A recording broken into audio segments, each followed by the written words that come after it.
My wife was livid when I got fired from my previous job, so I've spent the last 2 years trying to make it right by working almost 24/7, and it seems like it's only straining our relationship if you could actually call it that even more.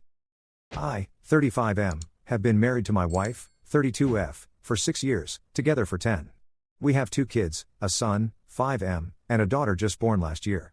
The issue started a year and a half ago when I was asked to resign from my job. I'll admit it, losing the job was my fault. A more experienced coworker and I didn't see eye to eye on anything. She went behind my back and spoke poorly of me to our mutual boss, and I simply refused to do things the way she wanted them done. And I was a bit of a prick about it. Never anything that could get me in trouble with HR, but enough to make it obvious I didn't like her and didn't want to be there. So, eventually, I wasn't. My wife never wanted me to take the job in the first place and spent the entire 2 years I worked there reminding me of that fact. She told me over and over that if I didn't just go along to get along, I'd end up in trouble, and when she turned out to be right, our marriage took a big hit.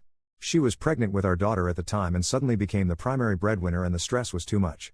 When I didn't find a new job immediately, her anger grew and she asked me to leave. Since then, I have busted my butt to make it right. I found a crappy part-time job, shout out to Target, until I landed a much better job in my field. I spent a year in therapy, working through my issues, especially why I couldn't put my family first and my pride second. After about 6 months of crashing in my cousin's spare bedroom, my wife let me come home. But not fully. I sleep in the basement, on an old fold-out couch that the previous homeowners left behind. There's been no intimacy between us since we conceived our daughter and since I came back. That's extended from just being no sex to being no nothing. No kisses, no hugs. If I even get near her for anything other than taking the baby for a diaper change, I get reprimanded. I'm working 3 jobs now to try and compensate for the losses when I was unemployed, and one is a work-from-home job late at night, which she constantly interrupts me at, always over something she can turn into a fight. Last week it was about the dog and why I hadn't taken her out and how that was the reason she went to the bathroom on the living room floor. For context, I got home from job number 1, changed, went to job number 2, and then got home just in time to start work at job number 3. She was off the entire day for lunch with her mom and the kids and was home when I got there and left and came back. Yesterday was the point where I started to wonder if there's really no saving the marriage. Our son had to get tubes put in his ears because he inherited my habit of getting almost monthly ear infections.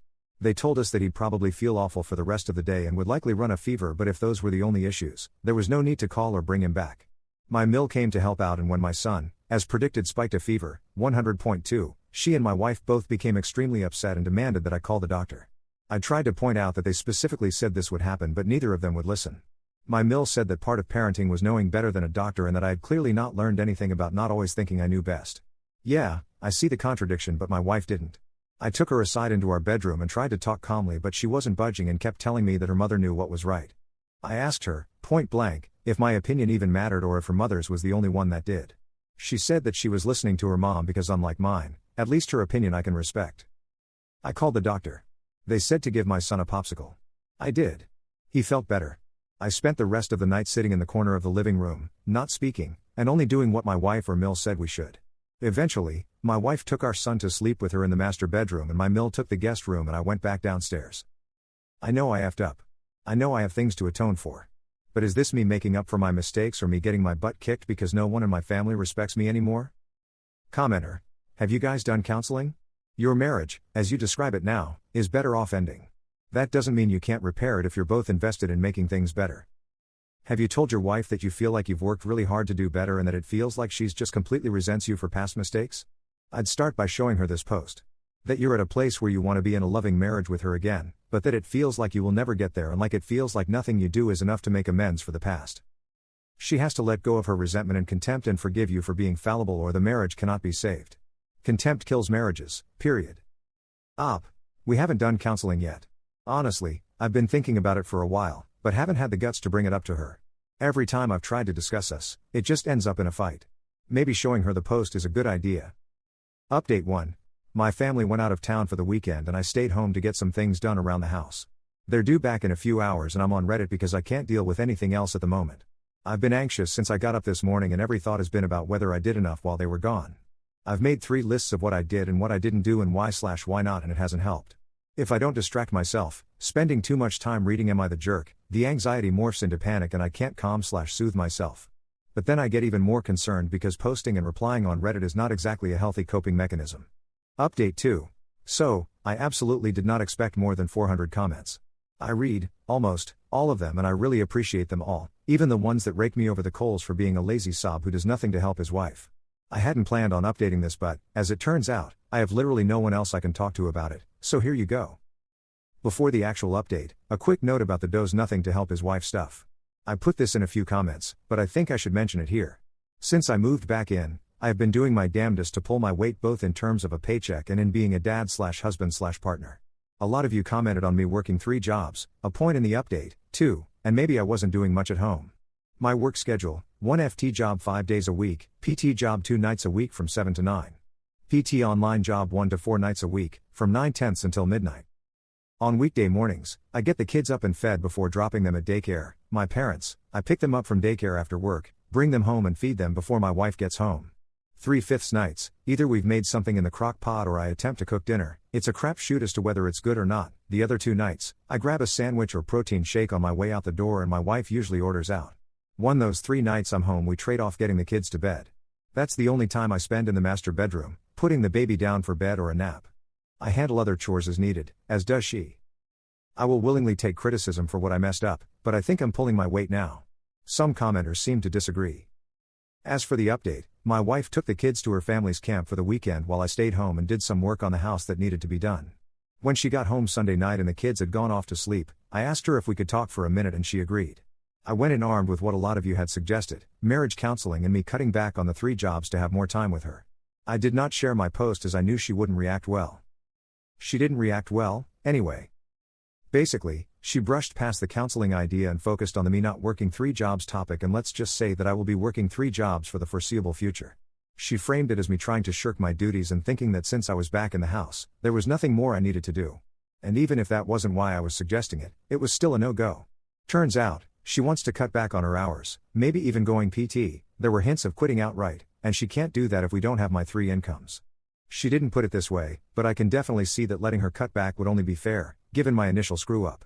I feel like it's right to find a way to take some of the pressure off her and put it on me. She hasn't finalized a plan for how she's going to cut back, but that's where we're headed.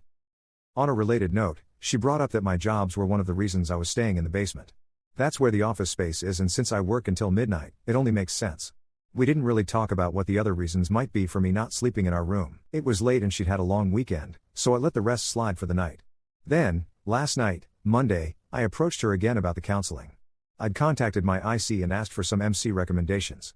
I gave my wife all 4 that my IC had suggested and said we could go to whichever one she picked. I didn't make it an ultimatum, but I did stress how important it was. I told her that I'm in this for the long haul and I know there's trust and comfortability that needs to be rebuilt, and seeing a professional might help us do that in a better way. She chose one of the 4, more or less randomly. I suspect it was because she was the only female option, and told me to make an appointment. But it couldn't be on a Wednesday night as she and her mother and sister had decided that Wednesdays were going to be girls' nights. I don't work job number 2 on Wednesdays, so I can watch the kids, and she'd likely be crashing at her parents' or sister's house on those nights. I agreed, which I know was more of a formality and me being polite than anything else, and called today to make an appointment. We have a Zoom getting to know you session later this week. This counselor likes to meet that way for the first appointment, just to make sure that we all feel like it's a good fit and we'll be able to work together. She also emailed me a little questionnaire kind of thing that my wife and I each need to fill out. It's about our current concerns and our long-term goals. I've been staring at it for like an hour and I have no idea what to write that won't sound defensive, like I'm making excuses, or focused on the wrong things. I mean, how do I list the fact that my wife won't so much as let us accidentally brush up against each other in the hall as a concern without making it sound as if all I'm concerned with is intercourse? Especially since I tried bringing up a date night and got told that we aren't there right now, and she clearly thought I was pushing for something like that, even when I suggested just going for a walk by the lake. I guess I just don't frame my suggestions or ideas very well, since I keep giving her the wrong idea. So, that's where we're at. I might update after the Zoom or if/ when we have an actual in-person session. Or if anything else happens. Like I said, I appreciate the feedback and all, and I don't have many other outlets for any of this. Most of my friends were either friends from the job I lost or are friends, and talking to them would be putting them in the middle, especially after they saw me get kicked out of my home. I don't think I want to know how any of them see me/us right now. So, all you anonymous internet strangers might just be stuck with me. Update 3. I spend a lot of time online due to my job, one of the 3, and so I spend a lot of time on Reddit. I post every once in a while in some of the subs of things I enjoy, like bands and shows and things like that. I've never posted anything really personal, until last week. I tried to post about this the other day, but it was way over the top and emotional and too much like seeking advice, but I think I can be a bit calmer and get it off my chest now. My marriage hit a rough spot, so I posted for some unbiased opinions from internet strangers to help me figure out my next moves. I got a lot of that advice.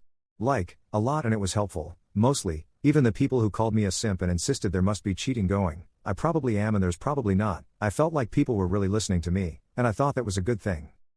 Until I realized that they were the only ones listening. Posting and reading comments and replying has been good because I don't have anyone else to talk to about any of it. But it sucked because it's highlighted the fact that I don't have anyone else to talk to about any of it. My friends are all my wife's friends or, at best, are friends and no one wants to take sides. I can't talk to her about it, obviously. And that just leaves my family, and that's when it hit me. They just don't care.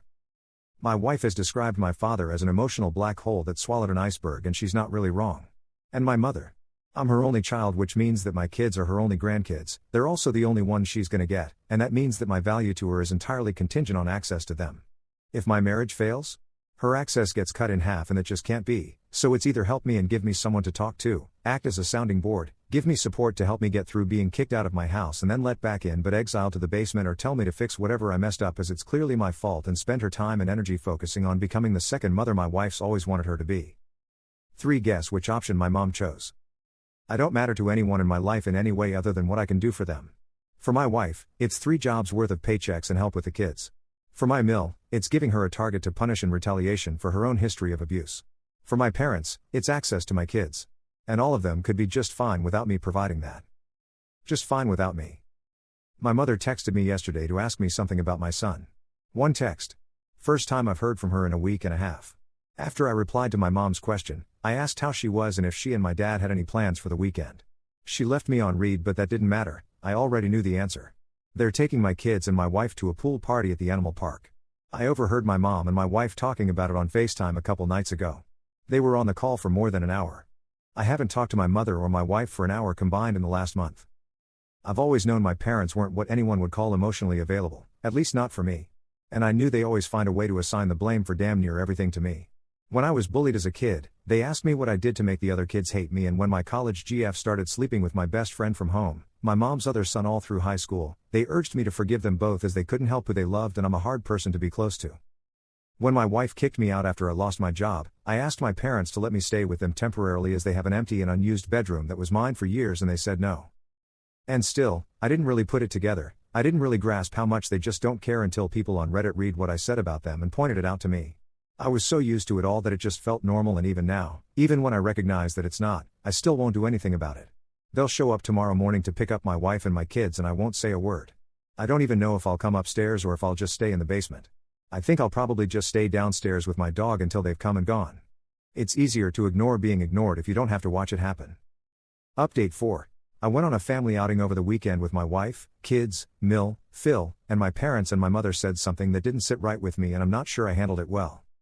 Okay, I know I didn't handle it well since I snapped at her in the zoo food court and took my son and walked off, but I'm not sure if not well equals being the My wife, in-laws, and parents all seem to think so, but I hope some unbiased opinions might see it differently.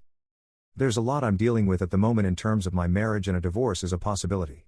Long story short, I lost my job when my wife was pregnant, leaving her as the sole breadwinner. She kicked me out for 6 months. I moved back in after getting 3 jobs, all of which I still have, but I'm living in the basement, no intimacy or physical contact of any kind, and we're starting marriage counseling this week. I posted on Reddit for some anonymous feedback, most of which was solidly in the she's being abusive and I'm being a simp/martyr category, and, as a result, I've been taking a long, hard look at all the relationships in my life, especially with my family.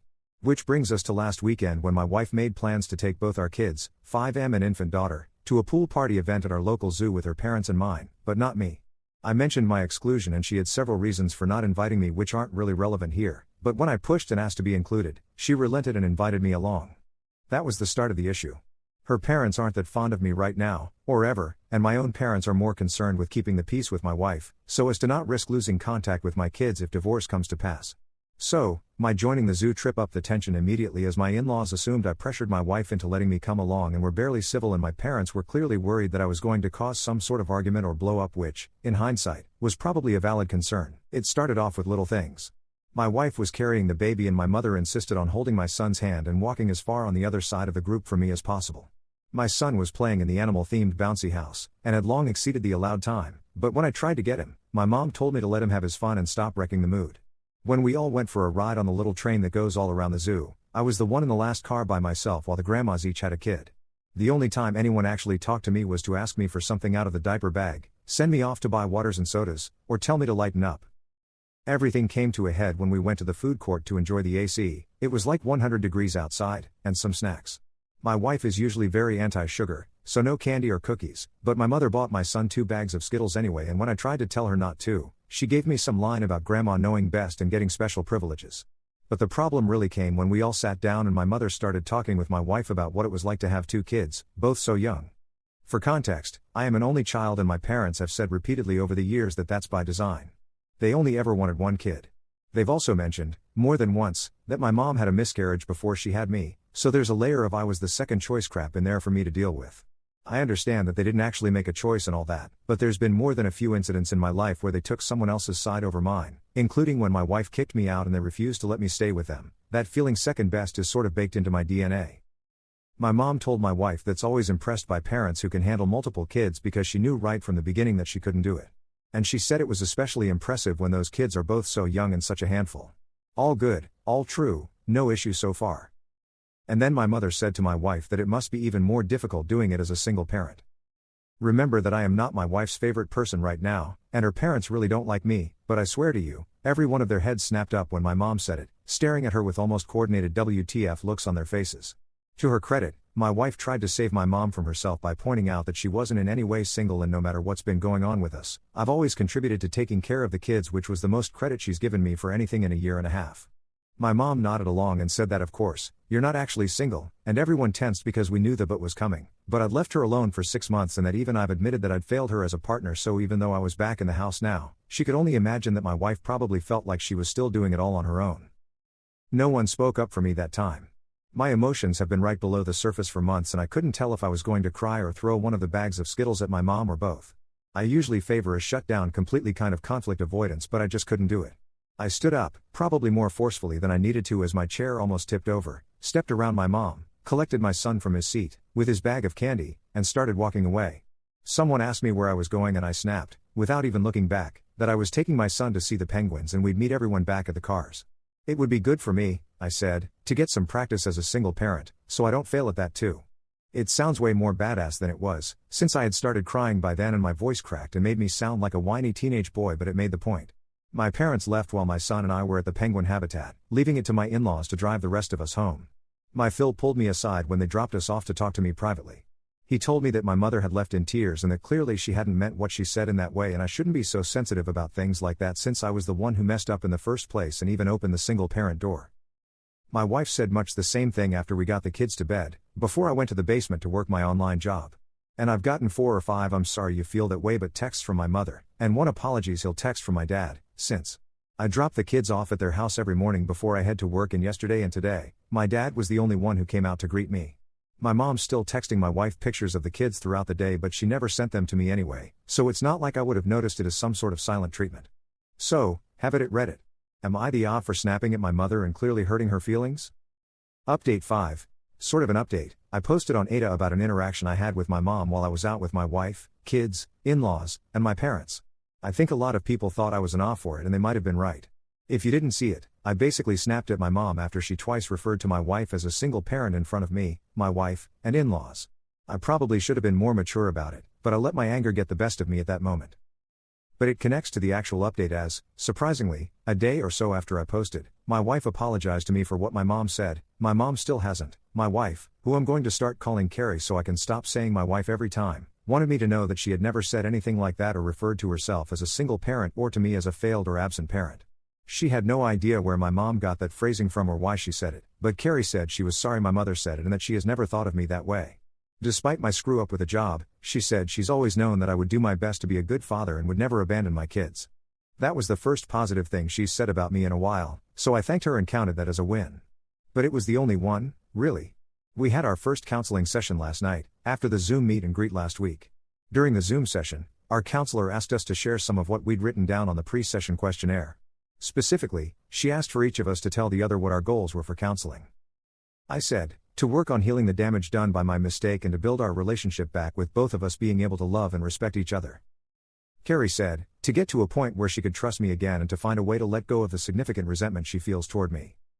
The counselor instructed us not to talk about any of that until we had a session, so that we didn't risk setting ourselves back. So, that's where we started our first actual session, with our goals and how they didn't seem to align quite as much as we might like. Counselor asked me if I'd been so specific about love and respect in my goal because I didn't feel as if those existed in our current relationship. The sarcastic in me wanted to say, gee, you think? But I did learn something in my individual therapy, so I just said yes.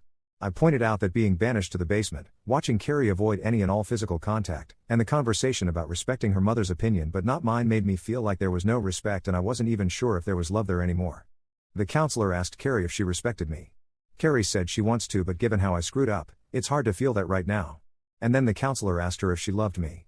Carrie said, again, that she wants to, but it's pretty much impossible for her to answer that at this point, as anything she might feel for me is buried under all of that resentment.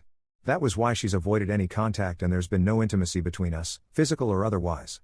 Being close to me like that while still dealing with those very negative feelings was just too much cognitive dissonance for her.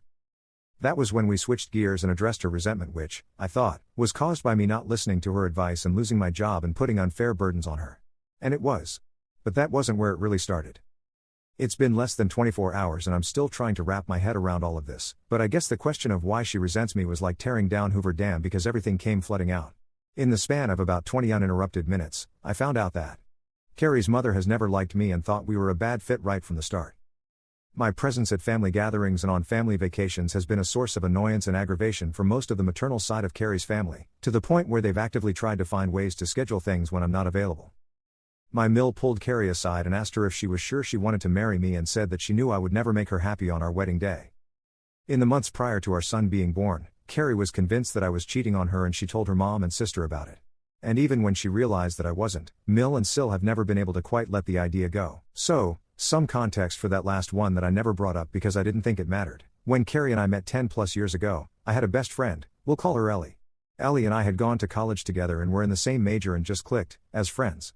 I've often called her my sister, and when Carrie and I met, Ellie was already engaged to her now husband and there's never been anything remotely non-platonic between us, and the mere thought of it makes me want to laugh/puke. Ellie was my best man at our wedding, and even though she's since moved fairly far away, we still get together a few times a year and text all the time. As far as I knew, Carrie liked Ellie. I don't know that I would have called them besties or anything, but they hung out without me sometimes and no one ever gave me any indication that anything about my relationship with Ellie was in any way suspect. But, I guess it was. During her first pregnancy, Carrie spent a lot of time with her mom and sister. Sil had just had a baby and Carrie had awful morning sickness, to the point of being taken out of work, and just wanted the comfort of mom's love. Her job let her work remotely, so she would go visit my mill a few days a week and I would go to their house when my schedule at work allowed.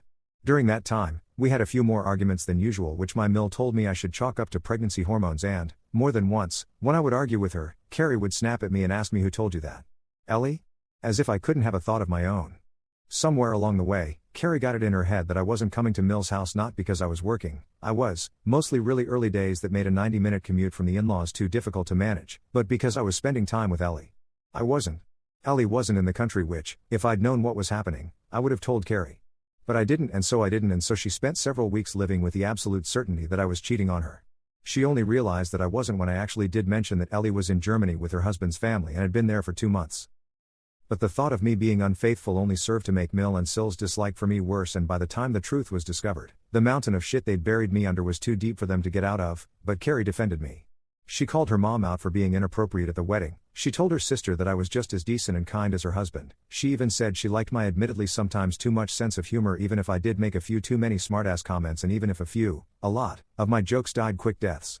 All of that, she said, is what's caused her current resentment for me to go nuclear. Because she stood up for me and defended me and told her family they were wrong about me, and then I went and lost my job and, in her words, proved them all right. So, yeah. There's a bit to unpack. I really didn't respond in the session. I felt attacked, and when I feel that way, I tend to shut down. Our counselor picked up on that and said we could address how I was feeling about everything next week. She ended the session by asking us each to identify one thing the other could do to help demonstrate our commitment to the process and our marriage. I said that Carrie could let me move back upstairs. She agreed. So, now I'm in the guest room, at least until Mill or Sil come and need it. And Carrie brought up the cutting back of her work hours so she could go have girls' nights with her mom and sister and friends.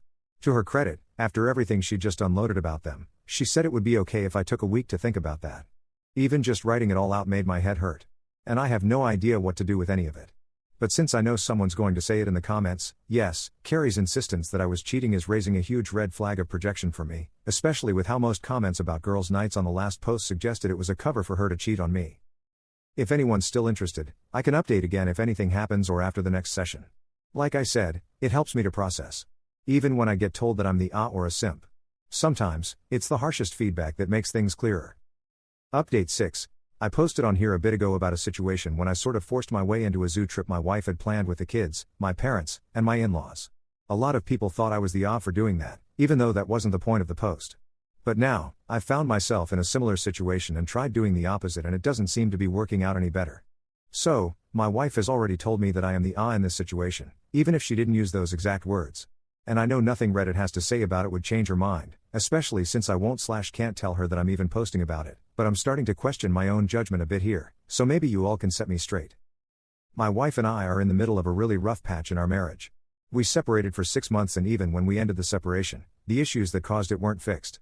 Long story short, I lost my job when she was pregnant, she asked me to move out. When I moved back in I was sleeping in the basement for quite a while, she's refused any sort of physical contact, and we've just started marriage counseling. Second session was last night, and in MC, I've come to learn that her family more or less hates me. Or, at the very least, doesn't trust me. Like not at all. During our MC session last night, our therapist said that it was important for us to start spending more time together, both as a family, 2 kids, and as a couple. My wife was resistant to the idea of date night, so the counselor reframed it as exposure therapy. Basically, she said that neither of us will ever get past the barriers that have built up in our relationship if we continue to essentially live separate lives. My wife seemed to understand that and was fairly receptive to the idea, at least while we were in the counselor's office. Which brings us to this weekend. In America, it's a holiday weekend and our family has a long-standing tradition of spending the 3-day weekend at my in-laws' camp on a lake. My sil and her family come and most of my wife's extended family pops in at least for an afternoon/evening or two, even if they don't spend the night.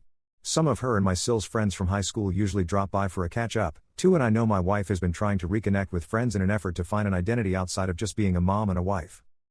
But, given our current marital strife, the knowledge that my mill has actively and repeatedly tried to convince my wife that we should not be together, which I've known about for barely a week, my new and growing worry that my mistakes are now a black cloud hanging over my relationships with all of my wife's family and friends, and that due to space constraints, we'd not only have to share a room but also a bed, it seemed to me like heading to camp should be a no-go. My wife didn't agree. In fact, 15 minutes after we got home from our MC session last night, she started packing up for the weekend. But she was only packing for her and the kids. She didn't come right out and say it, but it was pretty obvious, even to usually oblivious me, that the plan was for my family to go to the lake without me even though we'd just been told a little more than an hour before that we needed to spend time together. I tried pointing that out in as calm and as non-confrontational a way as I could, using the I feel statements that our therapist suggested. I said to my wife, I feel like this weekend is a really good opportunity for us to spend time together as a family and I really feel like if 3/4 of us go to camp, that isn't just living separate lives but making a point of living separate lives. At first, she thought I was trying to be included in the trip and go with her and the kids, much like I forced my way into the zoo trip. I quickly explained that no, that was 100% not what I wanted, without even mentioning that being around my mill for an entire weekend would have required my entire bottle of Xanax, and what I was hoping for was that she and the kids could stay home with me.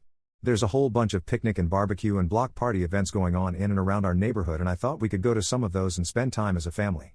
In my head, starting off by doing something as a whole family instead of just as a couple would build in a buffer for her, would give me a chance to show that I can be a real partner in parenting, and would let her see me in what I know is my best light, as a dad. That was what I thought in my head but, apparently, my head and my wife's head were not on the same page as she said no to that idea by saying, I want to spend the weekend with my family.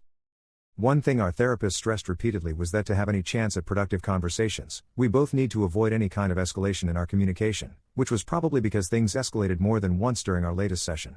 So, I took a deep breath and did not point out that spending the weekend with me and the kids would be spending it with her family. And despite what many Redditors have said I should do, I didn't lay out any ultimatums or ask her to cut back on contact with her family or suggest that she was planning some kind of lakeside hookup with some guy my mill might better approve of. But this is when I might have been the or definitely was, according to my wife. I tried sticking to the I feel idea and told her that I felt like if she took the kids and went to camp without me, especially if she went less than a day after our counselor said we needed more time together, that she was making a choice and that choice was clearly not us. So, in her mind, for all intents and purposes, I gave her an ultimatum. Do you think she took that well and we were able to have a calm and productive and healthy conversation about it and maybe even come to some sort of compromise? Do you think I'd be posting this at almost midnight on the Friday of a holiday weekend because my blood pressure is through the roof and I can't sleep if she did? She told me, in no uncertain terms, that I was an off for laying that all on her, reminded me that it was my choices that got us here in the first place, stopped packing, and after making sure both kids were asleep, she went into our bedroom, which has been only her bedroom for the last year, shut the door and locked it. And now I have no idea if I'm going to wake up to my wife and kids waiting to hang out with me and spend the next 3 days together or if they'll be on the road to camp before the sun is even up. I do know that she thinks I am absolutely the and I kinda think she might be right. Ada for telling my wife she was choosing her family over her family with me and the kids. Update 7. I got a comment yesterday wondering if my silence was a positive or negative sign. It was a sign of a crazy week at work, so I thought I should take the chance to post an update today since I have a bit of time. I mentioned in a comment reply to my last post that my wife actually woke me up early the morning after I had basically given her an ultimatum to choose between our family and her family. She wanted to talk before she and the kids left for my in-laws' camp. TBH, I was expecting it to be the I'm not coming back or we should get lawyers talk, but it wasn't. To my surprise, my wife, I called her Carrie on the other sub, so I will do so here, too, actually apologized. She said the comment about wanting to spend the weekend with her family had been out of line and intended to hurt me. She was pissed, annoyed at me because she knew I was kinda right about what I was saying, and she lashed out. It's not the first time that's happened, so her explanation didn't shock me that much. But she also said that she understood where I was coming from. If we want to fix things, and we've both said we do, then lashing out like that needs to stop and we do need to spend time together as a family. And she completely got why choosing to spend the entire weekend with her family, whose dislike for me had just become public knowledge, instead of being with me might have been upsetting for me. For a moment, I thought she was going to invite me to camp with her and I'm not gonna lie, I was panicking. I was worried that right after I'd more or less demanded she spend time with me, I was going to have to refuse an invitation to do exactly that. But there was no chance I was going to willingly spend 3 days with my Mill or Sil, particularly not after our last counseling session. Carrie didn't invite me. Instead, she offered a compromise. She and the kids would go to camp Saturday and stay until midday Sunday, then come home and spend the rest of the weekend with me. There were some family members of hers who live out in California who would be there on Saturday and she doesn't get to see them very often, so that actually felt really fair to me and like Carrie was putting in an honest effort to try and meet me halfway, so I agreed. They left for camp that morning and came back on Sunday, as planned, and we had a really nice day and a half together. There was a block party kind of thing on Monday and we took the kids to that and I made sure to handle baby duty with our daughter as much as possible, to give Carrie a break. She seemed pretty appreciative of that and got to spend some time with a few of our neighbors that she struck up friendships with and introduced me to some of them who I hadn't met yet. It was nice. It felt normal, I guess. But as the day wore on and it got to be time to head back home, I started getting anxious. The kids were wiped and would clearly be heading straight to bed, which would leave me and Carrie alone for more than the hour or so we'd had on Sunday night.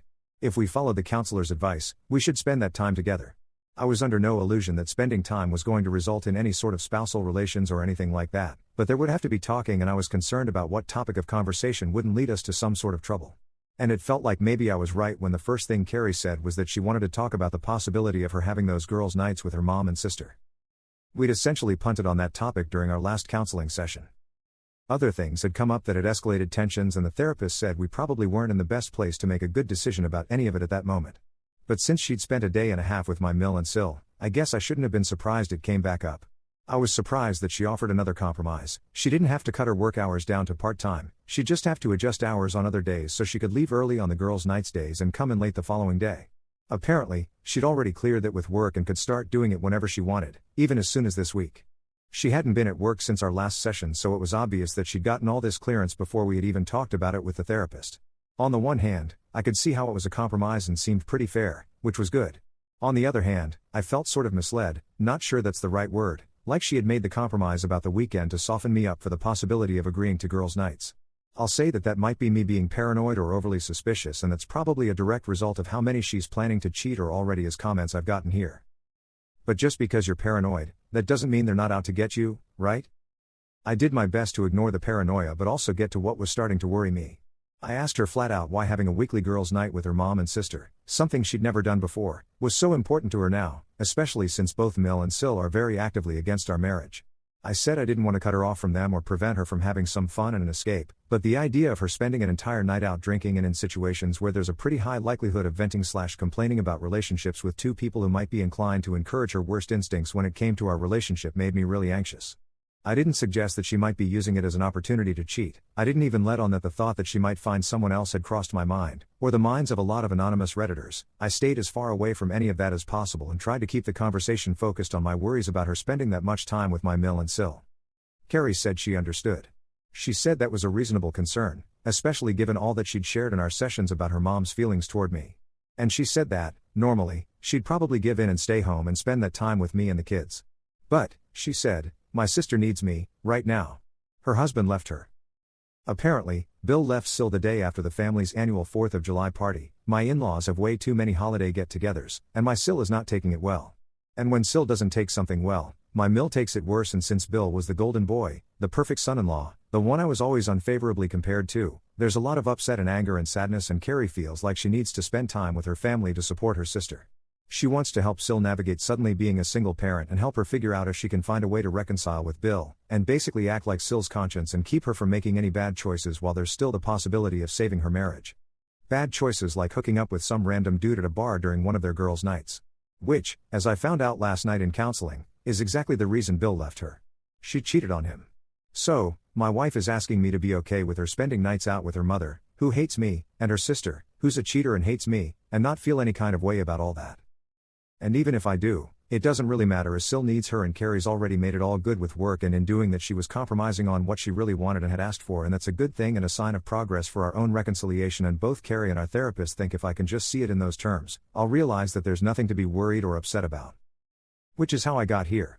Writing an update to Reddit while my daughter is napping in her crib next to me and my wife is on her way to her mother's house for girls' night, which got moved to Friday night, thanks to the holiday, so she doesn't even have to worry about work tomorrow. And I am just fine with that. Really.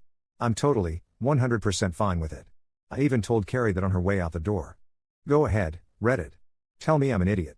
An idiot trying to cling to any small steps in the right direction for his family, but still an idiot. Update 8. Posting this to my profile instead of an update because it's mostly just a vent. I'm sitting in the waiting room, killing time until my therapy session. My old individual therapist is squeezing me in tonight for an emergency session before being able to get me on the regular schedule next week. And I made the mistake of checking my notifications. Stupid move on my part. I've gotten lots of comments on my posts, and for the most part, they've all been on my side, for lack of a better phrase. I've lost count of how many people think I should cut and run and tell me I'm being abused. Even if I don't agree with that, it's still support and I should cling to that. But I don't. Only the negative comments linger. They're the only ones that stick with me. The constant beat of it being all my fault, that I'm the actual abuser, that I don't care and don't step up as a dad or as a husband. The reminders of how badly I messed up and that I shouldn't expect forgiveness. Today, I almost posted in one of the abusive relationship subs because a few of the comments and some of the DMs had me thinking that maybe I don't deserve to be treated as I've been. That maybe I shouldn't be feeling as unlovable as I do. That I should have a little more pride and a little more self-esteem and stop accepting crappy and unfair treatment. And then while sitting here, I got into a back and forth with a Redditor who clearly believes that I am the problem. And I kept defending myself even though I know there's no point and I'm just making it worse. But I just keep wanting to scream and make them see because they just keep twisting everything I say and ignoring any parts of my posts that go against their version. But all it does is make me feel crazy. And ridiculous. And like an idiot for saying anything. Like I am 100% wrong and there is no reason for me to be sitting in this waiting room because I can solve the whole issue by just accepting the blame. And I'll look back on this post later tonight and feel ashamed that I said it, that I put it out there, that I was so damn needy and so desperate that I couldn't just keep my mouth shut. And that's all I'm going to hear. That's all my brain will remember. Why is that? Why do we do things like that to ourselves? And why can't we just stop? Update 9. I thought I was going to post about the revelations in marriage counseling and more about my own therapy session. And instead, I'm writing this while sitting in an uncomfortable pleather chair in the family lounge of our local children's hospital, where I've been for about the last 24 hours. Long story short, my son fell down the stairs in our house. At minimum, he broke his arm. I say at minimum because they've been evaluating him for head trauma and there are questions as to what caused the fall. We have very specific rules for the stairs with him. No socks or footy PJs. Always hold the railing. Go very slowly. And if mom or dad are there and not holding his sister, hold one of their hands. He was good on the first 3.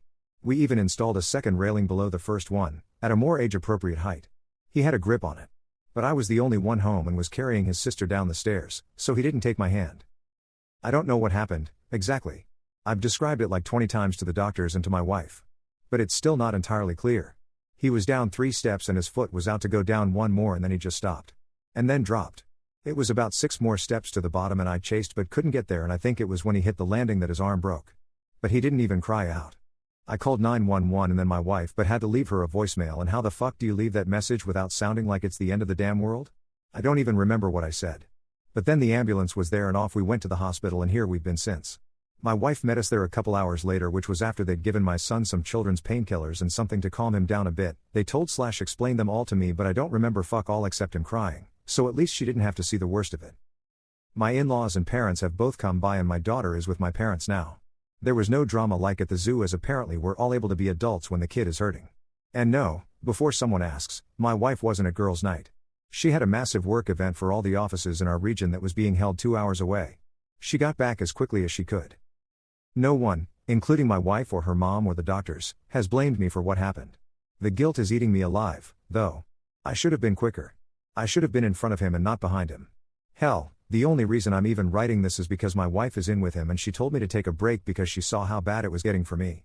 Like it or not, she still knows me pretty well. And I guess I just needed to see it in writing, on the screen, to see if it might make any more sense. It doesn't. I expect we're going to be here a while longer. I haven't slept since Wednesday night. I might crash in this awful chair and try to shut off my brain. Or I might respond to the MSGs in my inbox that I haven't gotten to. With my family not here and Ellie off on her final family camping trip of the season, y'all are about the only people I've got to talk to when I take a mental health break. I'll update when I can. Hopefully, it will be less busted arms and head trauma and more Sil cheated and it's all Bill's fault. Update 10. I don't know how much of an update this really is, but I got a few messages asking about things, and after 2 hours of IC last night, I need a place to put some thoughts, so here you go. It's been confirmed that the CPS report was not made by the hospital. And it was specifically about me and my neglect/mistreatment of my son. The fall down the stairs was cited as an example. Given that the only people who knew about it at the time of the report were me, my wife, her family, and my parents, and all the anonymous Redditors who read my post, it's kind of clear that the call was made by family. No, I don't know who for sure. My wife and I are still discussing how we want to go about confronting both my Mill/Sil and my parents. As angry as I am about it, I also understand that accusing an innocent party of something like that could make an awful situation even worse. We're going to talk to our therapist about it. So, no definitive answer, but I do have a gut feeling that I've kept to myself so far. I have consulted a lawyer and have a couple more meetings scheduled. Just checking all my options and learning about what I need to do no matter what I ultimately decide. I am intensive individual counseling with the therapist I worked with for a year after I lost my job. Like I said, 2 hours just last night. My therapist considers me to be in crisis, so she's been making extra accommodations for me. We're digging in hard on how I handle things, why I don't seem to value myself, and my expectations for relationships. I know some comments on my other posts have suggested that I've left things out or not said everything. My therapist agrees. Last night we came to the conclusion, as in she guided me into figuring out what she already knew, that I hold back some things because I have minimized them in my head or think that they will make me seem like I'm looking for sympathy. And that isn't just in my posts. There are things I've never told my wife, either. My therapist wants me to work on being more forthcoming and honest with myself. So, I will probably be making posts like that on my profile, as she's encouraged me to write about it. Not necessarily for validation, but because I need to get it out, but I'm not at a point where I can say it out loud, even to her. I suggested giving her my Reddit info, but she didn't think that was a good idea. The thought is that I will do better if I don't feel like my thoughts are exposed to anyone I feel has power in my life. We've also discussed my apparent need to defend myself, even to commenters who seem hell-bent on ignoring anything I say. I've actually broached that topic, without mentioning Reddit, with my wife. I asked her at the end of our most recent MC session if she thought I always have to be right. She said no, that it isn't that I always have to be right, it's that I can't ever be wrong. Apparently, those are two different things. And I want to thank those of you who have left kind comments or sent MSGs. I know I haven't responded to most of them, read them all, though. Something about exchanging one-on-one private messages feels more like violating my wife's trust than posting out in the open. But I do appreciate the support more than you know. And to whoever sent the Reddit Cares referral, I think that's what it was called. I'm okay, and it means a lot that someone was worried about me. I'll update if/when we find out who sent the report or when I know more about Sil cheating. Bill texted me after he heard about my son's fall, but I haven't managed more than a thanks in reply yet, or if we make any breakthroughs in counseling, if anyone wants to know. Update 11. My current relationship with my parents is a complicated mess that likely won't get better anytime soon. But I've started noticing some patterns through therapy, and I've come to the conclusion that my parents have always thought that I'm basically incompetent. Their overriding opinion of me is that I can't really do anything on my own, and if someone, them, my wife, isn't there to guide me, I will fail at almost everything. Anytime I don't listen to them or follow their way of doing things, there's an automatic assumption that it will all go wrong. And it seems like there's some truth to it. I didn't listen to my wife when she told me I wasn't a good fit for a job and I ended up being asked to resign. I chose to ignore my parents' advice on my choice of college and major and I ended up needing to change majors twice and transfer to a different college. My son recently had a seizure that led to a fall down the stairs and my mother's immediate and unchanging assumption was is that, at best, I failed to keep a good enough eye on him or, at worst, I actually caused both things to happen through poor parenting. I could give you a list, I'm sure my parents have one, of other such evidence. But I can't figure out if I'm actually incompetent, if they just get in my head and it becomes a self-fulfilling prophecy, or if I've just been trained over the years to the point where I actually believe it. Anyone else ever dealt with parents thinking that they're too incompetent to manage anything on their own? Update 12. I'm sitting here in the dark in my daughter's nursery, not sure what age it goes from nursery to bedroom, because she's having a rough night and will only sleep with one of us in the room with her. We had to do MC tonight via video call as we've lost our primary babysitters and I'm kind of grateful for my daughter's insomnia tonight as it's given me a reason to sit in the quiet and try to process. Apparently, I've ended up on TikTok and YouTube and Bo-Roo in the wiki sub. And I'm mildly proud of myself that I haven't tried defending myself on either sub, baby steps, right? But it's given me a lot to think about as I'm getting comments and MSGS from people who are just now seeing some of posts. It's weird seeing people arguing about whether I should have just called the doctor, my very first post, or whether I'm a misogynist for not getting along with my female coworker.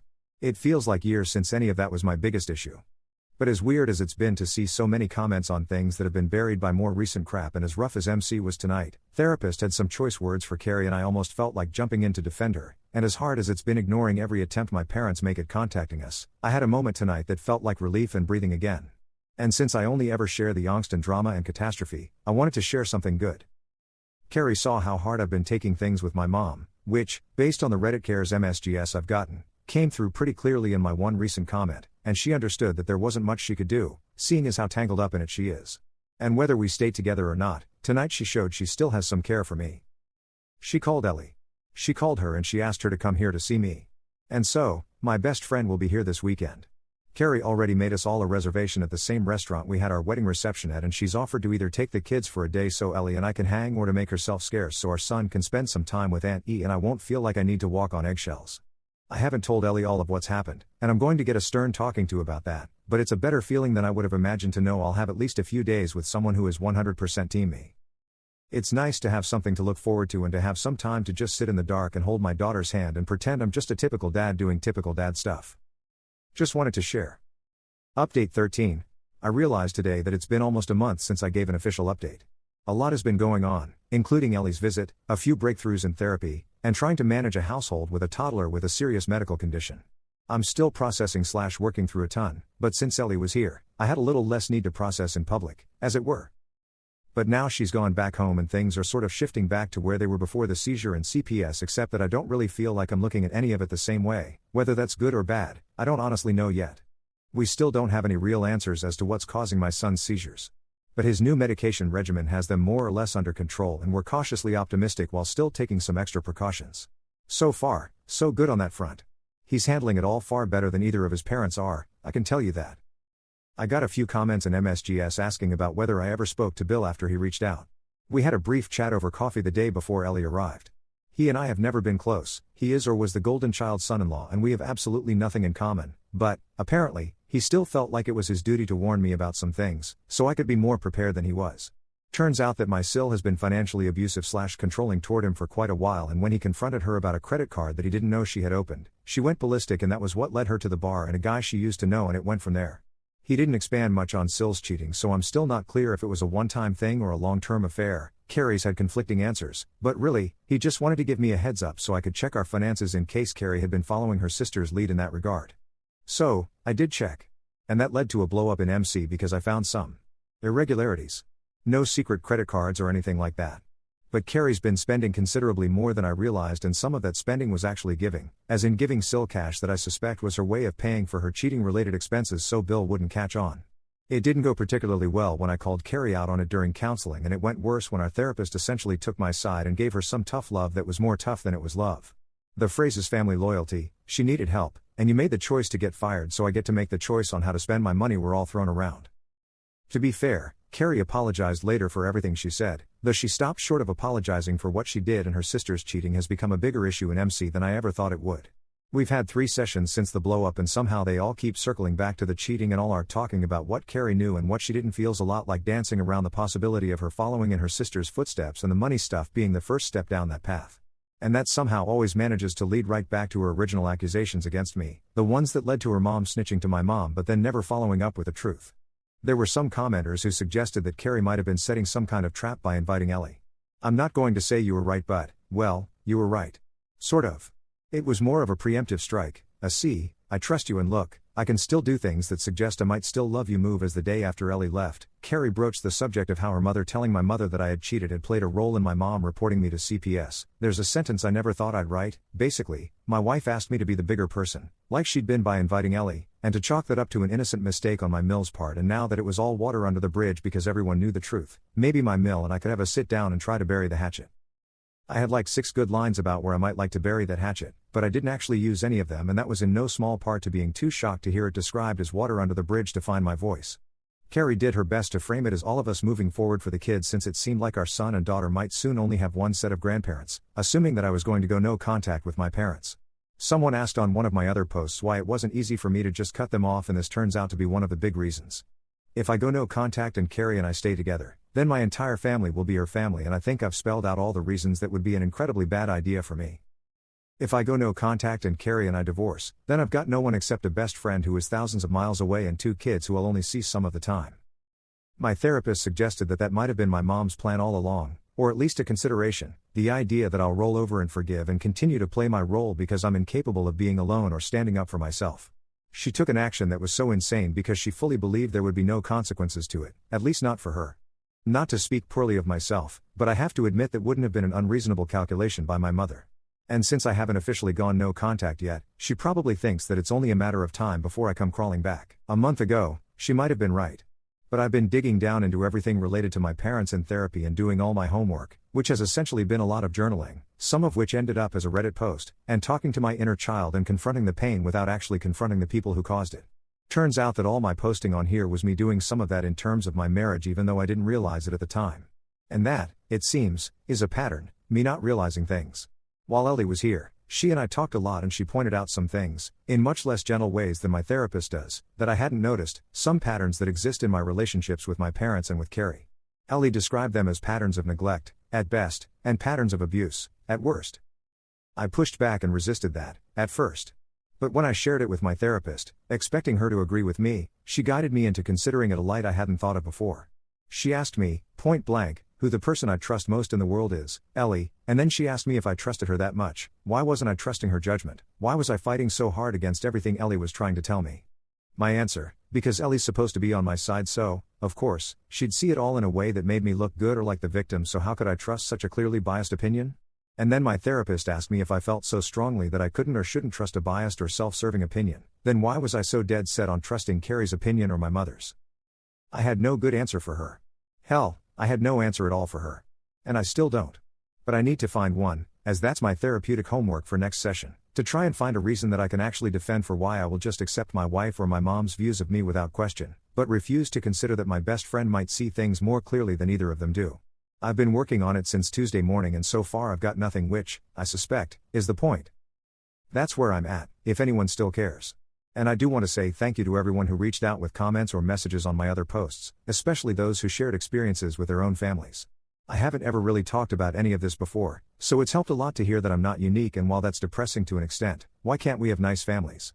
It's helping me to feel slightly less anxious about it all. I know I don't reply to messages, but I read them all and they mean more than you know. Editor's note, I don't know where I messed up the update count, but that is the most recent one. There should be 15, but somehow I can't count past like 5, and I might have doubled up on a number here and there. Either way, that's the end of the story. If you made it this far, drop a random weather emoji in a comment or something. Smile. Have a great day, everyone.